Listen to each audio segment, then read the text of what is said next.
Wrong concept వచ్చింది కానీ foreign కంట్రీలో లేదుటండి. This is what recently Modi garu అది తలకాల క్యాన్సిల్ చేసేసిన తర్వాత అది తప్పుడు బయటపడ్డది. ఫారిన్ కంట్రీలో లేదు, అంత ఇట్స్ నాట్ దట్ ఈజీ.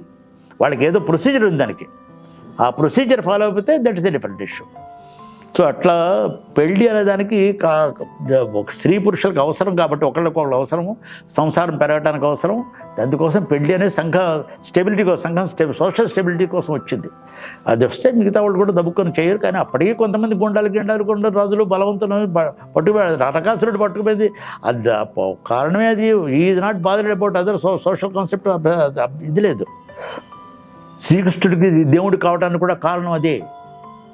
స్త్రీని రక్షించాడు, స్త్రీకి ఒక స్టెబిలిటీ ఇచ్చాడు ఆయన. అందుకనే దేవుడు అయినాడు. Basically that is the thing. How